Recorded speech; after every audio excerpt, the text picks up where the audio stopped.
May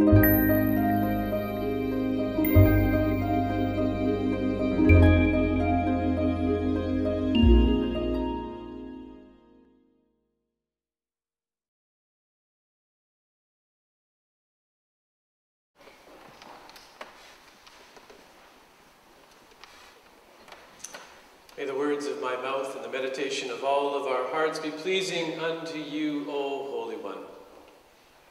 Amen. My voice got very deep. So there's just a little end there. How are we doing now? That's great, thanks. Although I do like the depth, but... So this morning, friends, we continue in our series called Getting Real, where we're intersecting Oscar-winning films from 2008 with the gospel, the scriptures. And this morning I'm going to be doing that with Slumdog Millionaire. And of course, this was far and away the darling of the Academy Awards. It won 8 Oscars. It's adapted from a novel Q&A by Vikas Swarup. And it tells the story of a young Indian boy, Jamil Malik, who enters India's version of Who Wants to Be a Millionaire? Somehow this nobody kid from the Mumbai slums manages to get on the program in the first place and then successfully, correctly answers all the questions that are thrown at him.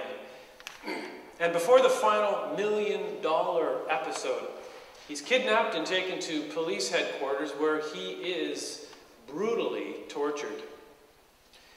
They interrogate him because they can't believe that this kid from the slums could possibly know all the answers. And so they want to get to the bottom of it. They think he must be a front for some kind of syndicate or something. The interrogation is the dramatic device of the film that reveals through flashbacks how it was that this kid came up with the answers. And of course, he came up with the answers through the school of hard knocks, poverty, living in the streets of India, and an abiding love interest which sustained him through the ordeal that had been his life. In the end, the film is a tribute to the enduring and sustaining power of love.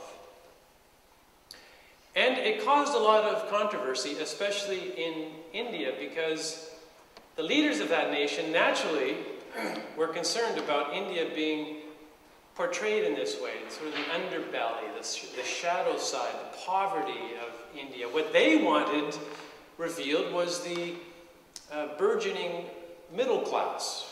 India, they want the world to know, is no longer going to the world with cap in hand, asking for handouts. They have computer savvy now, they have inexpensive labor, and they are joining the global community. So they didn't necessarily appreciate this portrayal of that underbelly side of things. But Anirudh Krishna is a professor at Duke University in the Sanford Institute of Public Policy, and he's done extensive research on the dynamics of poverty. What he discovered himself is that in India, a rising tide does not lift all boats. In fact, what it seems to do is lifts most of the yachts and leave behind many others to swim for their life. Those who do get out of poverty, technically defined, end up moving not very far away from poverty. They end up with mundane jobs as street vendors and chauffeurs and maids and itinerant repairmen, day laborers. He randomly interviewed 150 software engineers in Bangalore, and interestingly, not one was born into a poor family. And the same, of course, is true generally among developing nations. World Bank figures show that between 1981 and 2005, the number of people living in poverty, that is between earning $1.25 a day and $2 a day, fell by 500 million worldwide. And that's the good news. But over the same period, the number of people living on between $1.25 and $2 actually, the technical acute poverty is below $1.25 a day. I can hardly believe that. And so the number of people living below $1.25 a day fell by 500 million. But then in the next category up, what happened is there's 600 million people who are living between $1.25 and $2 a day. So in 24 years, the extremely poor were lifted into the status of the very, very poor. Not a whole lot of movement. And these have been the same 24 years, incidentally, that we have seen a shift towards a neoconservative economic policy based on this ideological commitment to the belief that an unregulated market economy will be the salvation of humanity.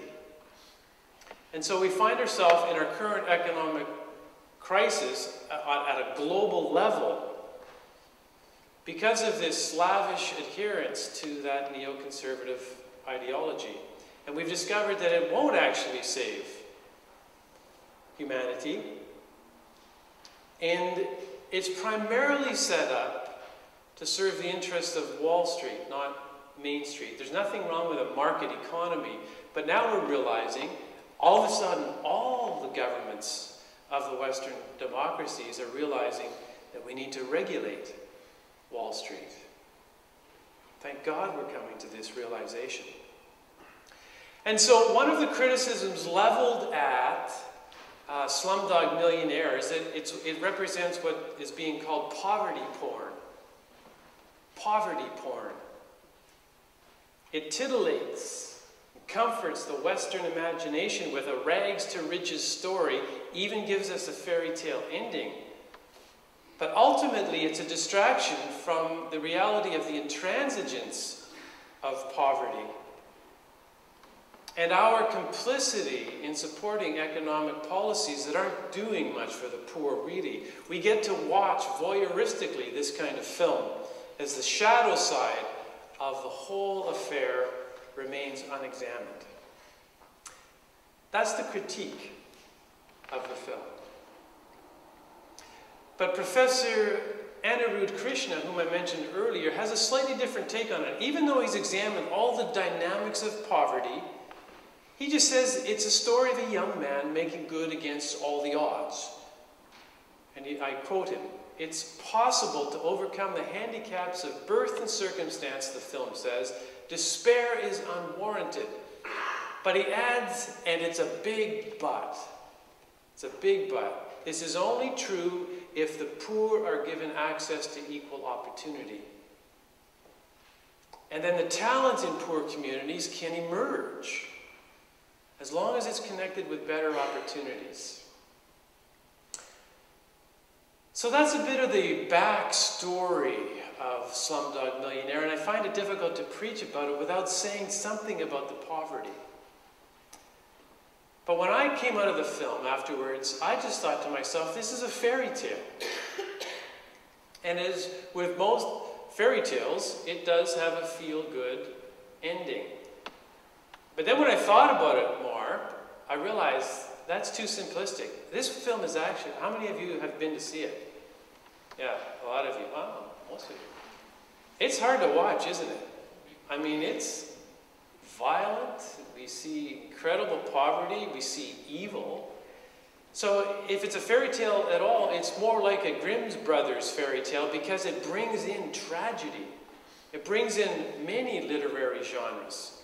And as I was going down this road, I remembered a book I read 15 years ago by Frederick Buechner. He wrote a book primarily for preachers called Telling the Truth. The gospel as tragedy, comedy, and fairy tale. And I thought, yeah, that's Slumdog Millionaire really pulls on all three of those literary genres, as does